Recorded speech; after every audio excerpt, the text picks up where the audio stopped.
Et Céline et Armando peuvent revenir avec moi.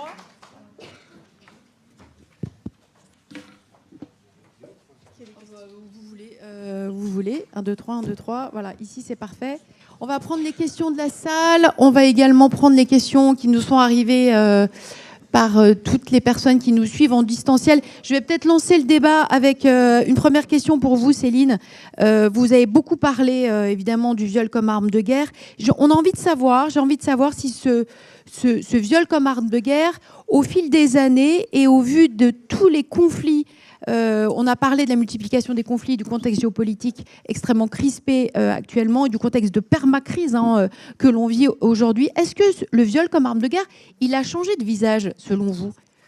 Vous pouvez prendre un petit micro. Merci. Ça marche? Ouais. Alors, c'est une question qui est très difficile. À savoir, ce que je peux dire, en fait, ce qu'il faut comprendre, c'est que les violences sexuelles dans les conflits, elles ont existé de tout temps. Maintenant, à partir des années 90, il y a eu quand même une forme de systématisation de l'utilisation de ces violences et de, comment je pourrais dire, justement, de banalisation, mais aussi un peu de changement, une sorte de, je sais pas comment dire, de changement de visage, en fait, d'évolution, parce que elles ont été pendant longtemps des questions soit de butin, soit de voilà, on allait prendre un village, on récupérait les femmes, ça devenait aussi d'ailleurs des négociations diplomatiques, des mariages, etc. Qui, dans l'histoire, ça a été vraiment ça. Donc les femmes ont toujours été un peu l'objet de tout ça dans les conflits, alors qu'aujourd'hui, on est dans une forme qui est assez différente, qui est beaucoup plus violente d'abord, d'une part, d'autre part, qui a des objectifs précis, c'est ça que j'ai essayé d'expliquer à chaque fois, et il y a aussi une forme de systématisation. Et ce qui est intéressant de voir, c'est que aujourd'hui, tous les conflits contemporains, et ceux depuis les années 90, mais même avant en réalité, mais 90 avec le conflit dans les Balkans et le Rwanda, ça a quand même été une bascule. Mais tous les conflits contemporains aujourd'hui incluent l'utilisation des violences sexuelles. Et juste pour précision, encore une fois, je ne parle pas, quand je parle des violences sexuelles liées au conflit, je ne parle pas ce qui constitue de toute façon un crime de guerre à partir du moment où il y a un conflit, mais je ne parle pas de situations isolées, d'une violence qui arrive à un moment. Je parle vraiment de cas systématisés et donc après avec des chiffres qui peuvent varier, mais voilà. Et ça c'est un constat quand même à avoir aujourd'hui. Merci. Madame, on va vous apporter un petit micro. On veut bien que vous vous présentiez, s'il vous plaît.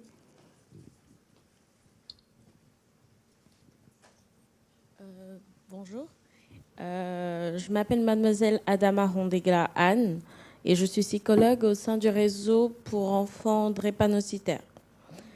Et il nous arrive de recevoir justement des enfants qui, dans le contexte d'un parcours migratoire, ont subi des violences sexuelles, et pas seulement de passeurs, mais surtout venant des membres qui les accueillent à leur arrivée en France, et qui sont souvent passés sous silence.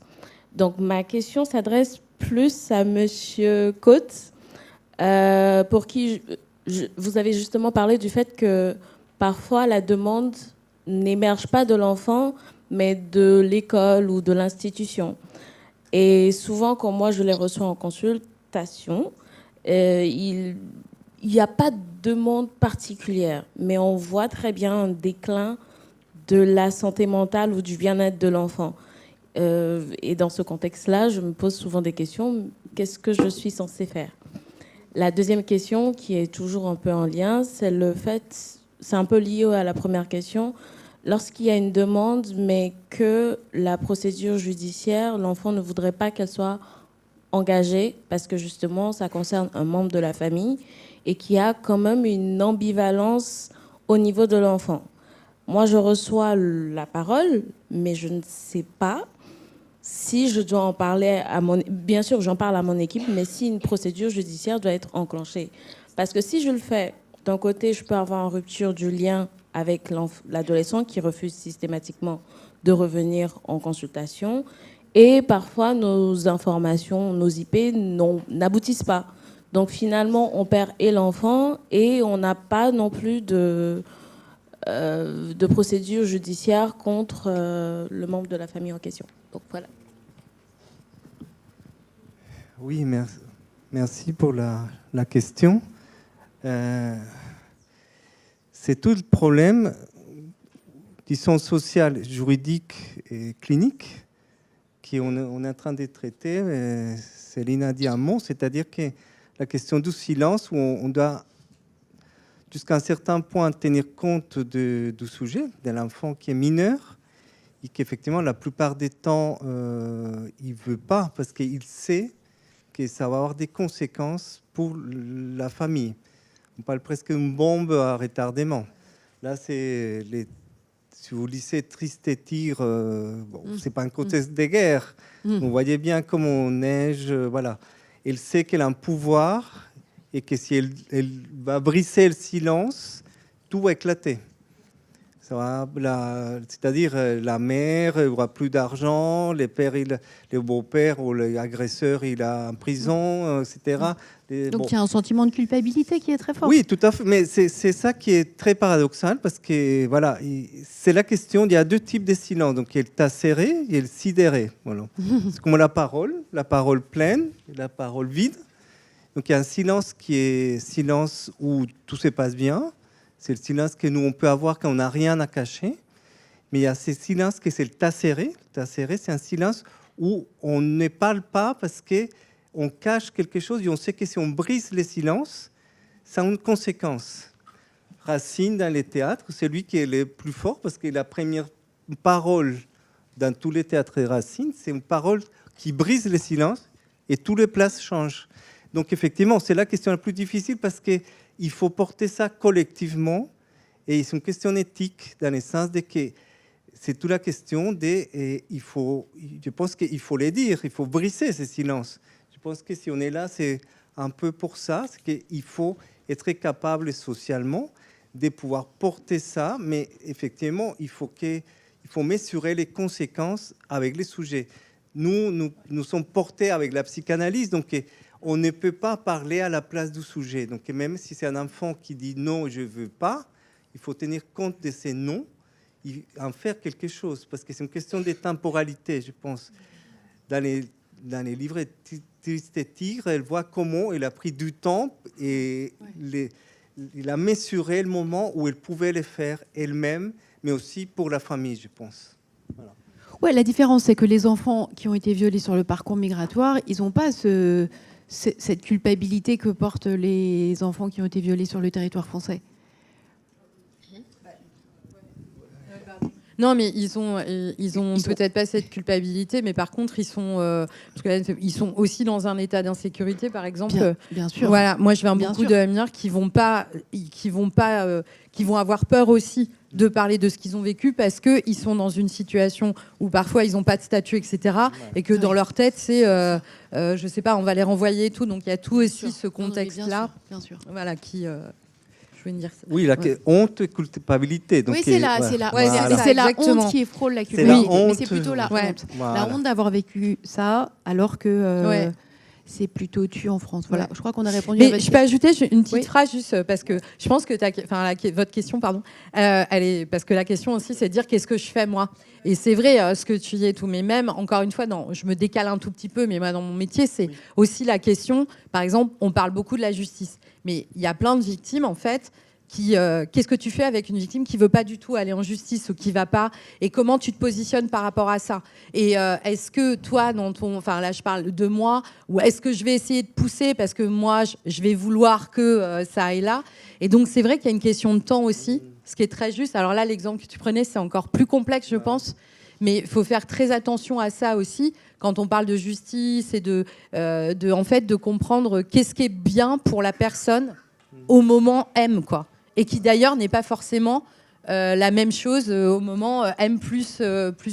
Donc c'est juste ça. Nous, en tout cas, moi, c'est un problème que je vois dans un autre contexte de crime international, mais qui en est un aussi. Ouais, surtout peut-être rajouter la question d'un enfant. Un enfant qui n'est pas tout à fait conscient, il ne sait pas qu'il a été vraiment violé.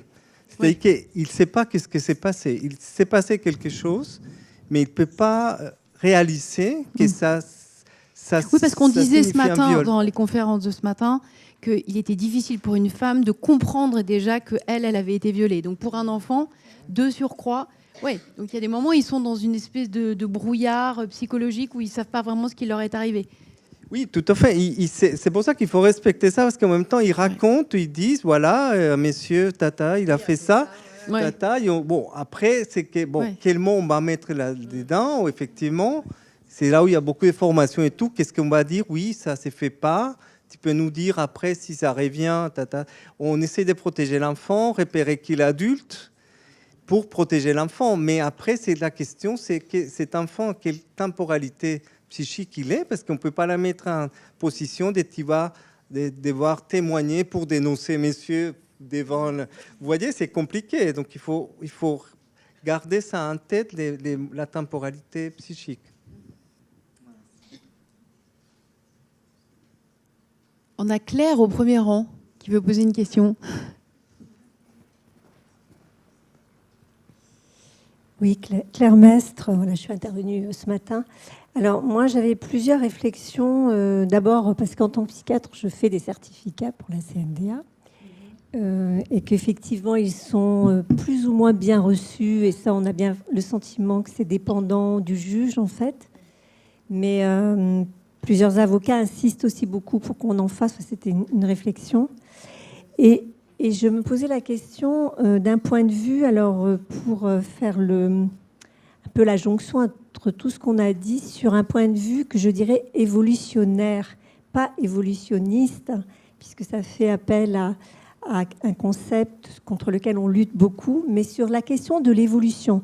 Il y a deux choses qui me frappent, c'est-à-dire qu'en effet, depuis le Rwanda, effectivement, et depuis l'ex-Yougoslavie, il y a eu un focus sur qu'est-ce que c'était qu'un viol de guerre. Moi, j'appelle ça les viols politiques. Et vous dites que finalement, ils sont systématisés maintenant. Et c'est une vraie question. C'est-à-dire, ça me faisait penser à, je ne sais pas si tu connais Marcelo Vignard, qui vient de décéder, qui était un psychiatre, psychanalyste de l'Amérique du Sud, voilà, uruguayen exactement, et qui, j'ai eu l'occasion de l'interviewer sur la question de la torture, puisqu'il soignait des personnes qui étaient victimes de torture en prison. Et le discours, au fond, c'était de se dire qu'il y avait aussi une histoire de la torture. C'est-à-dire que ce sont les militaires, par exemple, ceux qui ont fait l'Algérie, qui sont allés, ou les nazis qui sont allés perpétrer, je dirais, former les tortionnaires en Amérique du Sud, et qu'au fond, ils disaient qu'il y avait une histoire derrière ça. Et on se dit... Zut, alors, en fait, nos papiers, ce que l'on décrit, sont aussi lus.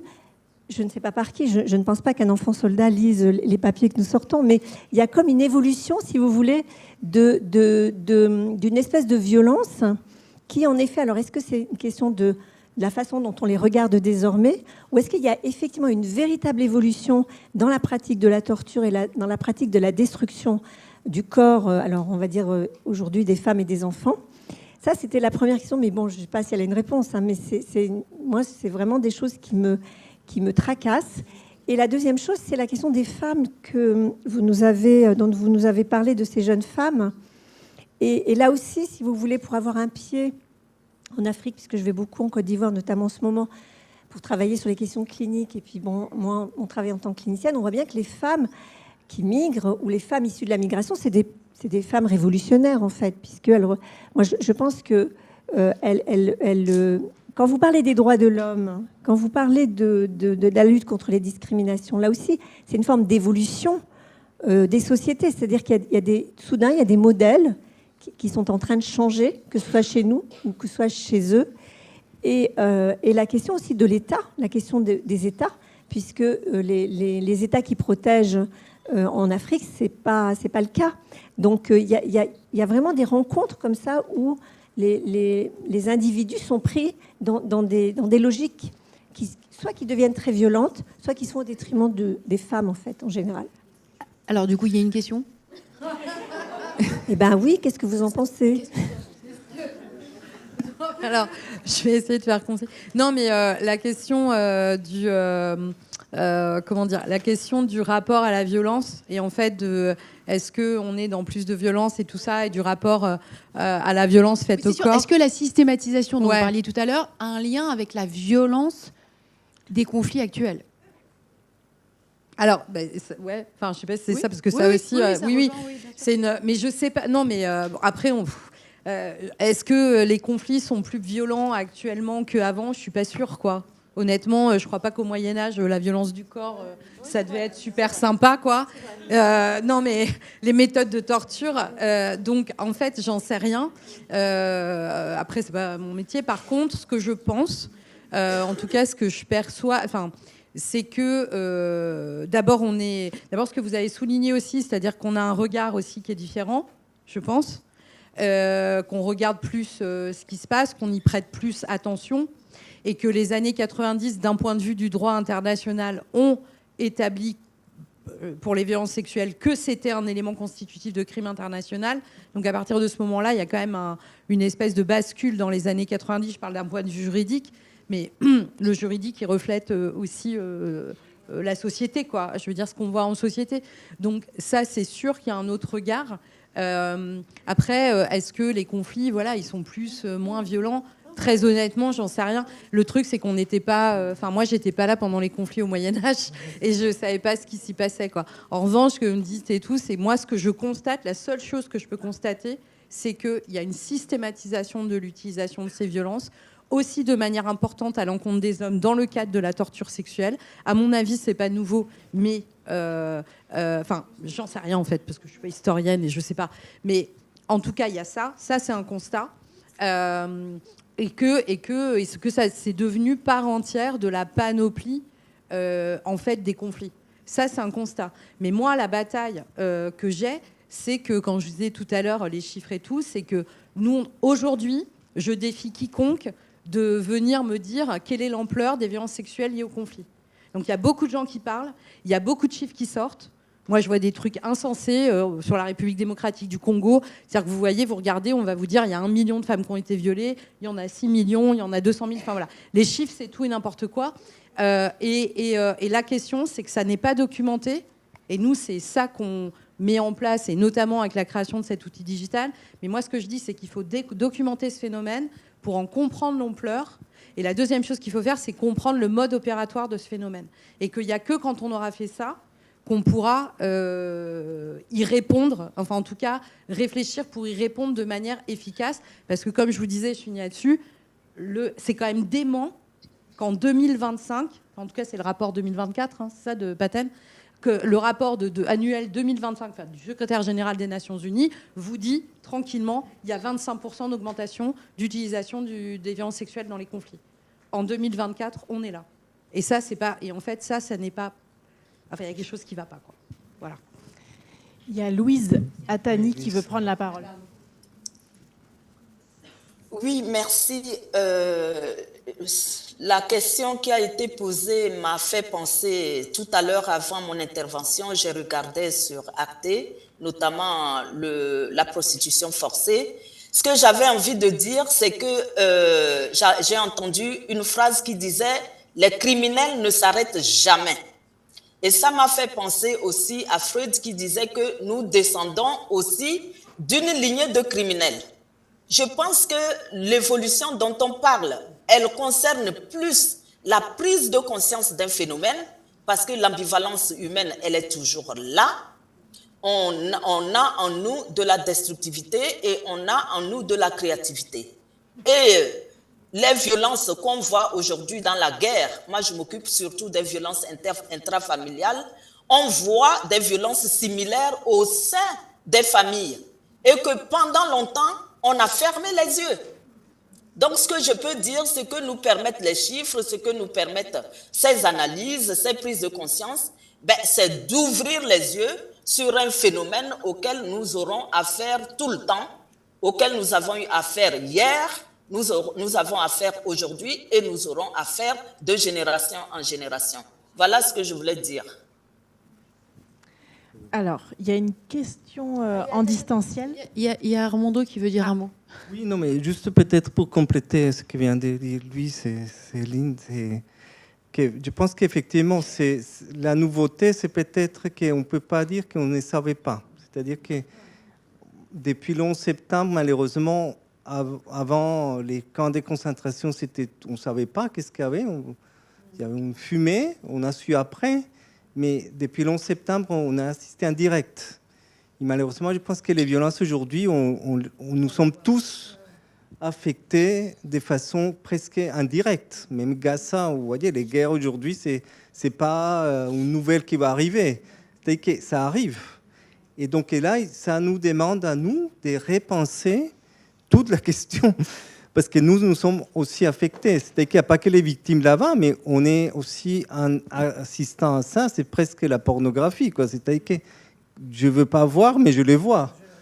Donc, c'est une nouvelle question pour nous, quand même. Parce que maintenant, qu'est-ce qu'on fait de tout ça? On ne peut pas dire qu'on n'est pas affecté.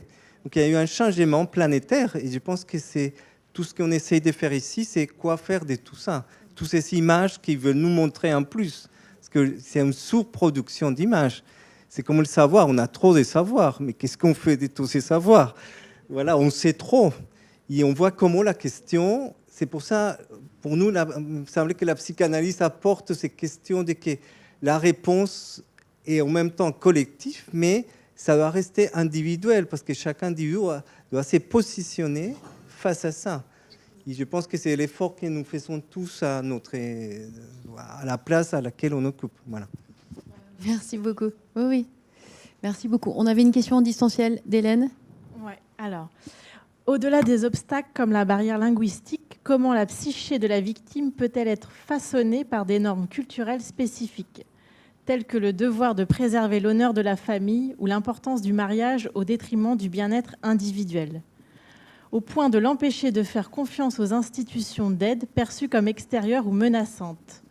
En d'autres termes, quelles approches cliniques peut-on proposer pour aider une victime à naviguer cette dissonance entre son identité culturelle et son besoin de sécurité, tout en se construisant une relation de confiance avec les services de soutien, qu'ils soient thérapeutiques, sociaux ou juridiques? Bon, Armando a posé le micro, donc je pense que c'est pour vous. Ah non, mais lui, j'ai répondu un peu. Non, oui, non, mais bien sûr. Je dis justement, hein, parce que bon, voilà, chacun dit. Bon. Non, mais justement, bon, ça se pose pour chacun de nous. C'est-à-dire que je pense, pour moi, c'est pas une question qui est culturelle. Là, effectivement, il y a la question du mariage forcé. C'est très complexe, mais dans les sangs de chaque famille, c'est-à-dire qu'il y a des normes, des choses qui nous sont imposées par la règle de chaque famille à l'intérieur, les romans familiales, etc. Et effectivement, les travaux qu'on fait individuellement, parce que ça, on les voit au Centre Primo Levi pour toutes les cultures, à un moment donné, l'exil et tout, on voit la question d'argent, les dettes, et ils envoient ici pour que les villages, etc. Et à un moment donné, ils se rendent compte que qu'est-ce qu'ils font de cet argent? J'étais un mineur, finalement, j'étais victime. Pourquoi ils m'ont envoyé en Europe? Finalement, c'est un enfant en danger. C'est-à-dire que c'est la mise en question aussi de c'est quoi ces systèmes? Donc, même le système au-delà de la culture, quelle place j'occupe? Et après, la réponse est individuelle. Si je vais continuer à envoyer l'argent, à quitter le pays, à revenir, ça ne peut être qu'individuel. On ne peut pas mettre une norme en disant il faut faire comme ça pour chaque culture. Donc, on revient toujours à ces questions de la conclusion, ne peut être qu'individuel. En tout cas, c'est mon expérience. Voilà. Oui, non, mais je n'ai pas grand-chose à rajouter à ça. Mais après, je suis en train de réfléchir parce que, en fait, ce qui est certain, c'est que y a une question aussi, ce qui avait été évoqué un peu tout à l'heure, aussi de prise de conscience, c'est-à-dire déjà, je repars, je suis toujours un peu dans les violences sexuelles, dans les conflits, parce que c'est mon métier, mais déjà de prise de conscience de ce qui t'est arrivé. C'est-à-dire qu'on est, par exemple, si vous prenez la République démocratique du Congo, il y a plein de filles qui, en fait, ne comprennent même pas forcément que le fait qu'elles aient été violées c'est pas normal, quoi. Enfin, je sais pas comment dire ça, quoi. Donc il y a le besoin de la prise de conscience, etc. Et après, il y a les enjeux. Effectivement, quand même, la question des enjeux, et encore une fois, je parle de ma perspective à moi, mais la question des enjeux, je sais pas comment dire, culturels, familiaux, etc. Il y a des... le fond, les exactions, elles sont les mêmes pour tout le monde. Là-dedans, il n'y a pas de... je sais pas comment dire, il n'y a pas de religion, il n'y a pas de culture, il n'y a pas de... Par contre, il y a... je prends un exemple, les Libyennes. Comme je vous disais, j'ai beaucoup travaillé en Libye. Eh ben, il y a plein de femmes libyennes qui ne vont avoir aucune confiance, vont avoir une défiance vis-à-vis de tout ça, ou ne vont pas s'exprimer parce qu'elles vont avoir besoin de garder justement ce lien social pour pouvoir se marier ou rester dans leur mariage, ou ne pas se retrouver en défaut par rapport à leur famille, parce que au-delà de la norme, en fait, c'est comme ça que tu t'en sors, quoi. Enfin, parce que t'as pas d'autre choix, en fait. Et je trouvais intéressant, ce que vous disiez tout à l'heure, parce que de dire évolutionnaire, révolutionnaire, c'est-à-dire qu'à un moment aussi, il y a des personnes qui migrent, qui partent, parce qu'elles s'autonomisent, elles s'émancipent, pardon. Je suis super fatiguée aujourd'hui, donc je parle très mal. Et en fait, elles ont besoin d'aller ailleurs, parce que dans le cadre sociétal dans lequel elles sont, elles peuvent pas. Sur la question des exactions vécues, il y a ça aussi. Il y a un moment, vous faites un choix parce que, je reprends la Libyenne, mais je pense aussi l'Irak, et elle sait très bien que si, pour une raison ou une autre, ça sort et ça se sait, elle aura pas d'échappatoire. Parce que j'ai souvent... Il y a un truc qui m'avait marqué un jour, il y a quelqu'un qui m'a dit « Ouais, mais tu sais, par exemple, elle pourrait partir puis s'installer à la capitale, à Tripoli, puis prendre un studio. » J'ai dit « Bah oui, parce qu'en Libye, tu penses bien qu'une femme, elle part à Tripoli, elle prend son petit studio, et puis elle trouve un job, et puis elle vit sa vie. » Non, mais n'importe quoi, quoi. Donc, en fait, là, pardon, mais on est dans l'exemple même de ce cadre un peu sociétal. Donc, je sais pas, ça se trouve, ça répond pas du tout à la question, mais toi, t'as bien répondu. Mais n'empêche que c'est un vrai sujet, ça. Et comment tu fais et comment tu crées un lien de confiance aussi avec les institutions. Moi, je le vois dans le cadre de la justice, ça pose aussi des problèmes. Il y a des gens qui parlent pas pour ces raisons-là aussi, tout simplement, quoi. Parce qu'elles vont choisir. Enfin, je sais pas si tu choisis d'ailleurs, parce que je sais pas. Le cadre est tellement lourd que je sais pas si c'est un vrai choix. Mais en tout cas, elles sont contraintes. Ouais, elles sont contraintes. En tout cas, elles font quand même cette sorte de choix, parce que à choisir entre les deux, elles savent que là, elles ont un moyen de survie, quoi. Enfin, voilà. C'est pas du tout clair ce que je raconte, mais j'espère que tout le monde a compris. On vous laisse la parole, Louise. Oui, merci. Je voulais dire que la notion de culture est à manier avec beaucoup de prudence, pour plusieurs raisons. Parce que, comme je l'ai dit, il y a la culture avec grand C, c'est-à-dire que nous sommes tous traversés dans toutes les sociétés par les mêmes fantasmes, comme le démontrent les 27 pays dont parlait le Centre Primo Levi, les différentes personnes ou les différentes nations dont parlait la personne qui s'est occupée des violences de guerre. Donc, on est tous traversés par les mêmes fantasmes, mais on ne les intériorise pas de la même façon dans les différentes familles ou personnellement. Donc, c'est quelque chose de très complexe à gérer, ce qu'on peut appeler le poids de la culture. C'est une nébuleuse dans laquelle les familles peuvent faciliter l'élaboration de la culture avec grand C. Elle peut servir de référence en termes de fait qu'elle porte un mythe. On ne peut pas dire aujourd'hui, le mythe aujourd'hui qui nous permet de condamner ces violences ou de les soigner, c'est quand même le mythe des droits humains, c'est quand même le mythe sur les droits des enfants, c'est quand même le mythe, c'est des grandes paroles fondatrices qui font aujourd'hui autorité, qu'on le veuille ou non. Donc, à partir de ces références, les nouvelles générations, elles sont imprégnées passivement ou de façon active et peuvent jongler pour reconstruire leur identité collective et individuelle. Moi, je dirais qu'on ne peut pas trancher entre un choix collectif et un choix individuel parce que l'individu, comme l'a dit Freud, il est très faible. face à certains conflits. Et comme les filles de mon étude l'ont dit, il faut que tout le monde se mobilise parce que sinon, nous, individuellement, on va finir par baisser les bras et subir. Donc, c'est avec une pensée complexe que nous pouvons aborder ces questions de violences sexuelles subies par les enfants en nous étayant sur les nouveaux mythes qui construisent notre humanité et en faisant une approche précautionneuse avec la mise en scène par les différentes sociétés des cultures avec grand C, avec les identifications aliénantes ou créatives dont peuvent pâtir ou bénéficier les personnes victimes et voire même les auteurs, parce qu'il faut soigner les deux côtés. Voilà ce que j'avais à dire. Mais est-ce qu'on ne peut pas voir les lieux de soins comme des lieux de transformation culturelle? Parce que ça, on aurait une vue sinon trop extérieure à ça. C'est-à-dire, eux, ils sont comme ça. Et pour nous aussi, c'est compliqué, soignants. Pour nous aussi, la question se pose. Elle se pose de la même façon. Donc je pense que les lieux de soins psychothérapeutiques, moi aussi j'ai une référence analytique, sont des lieux de transformation culturelle en fait. On crée de la culture et pas situer non plus la culture en dehors. On est des créateurs de culture.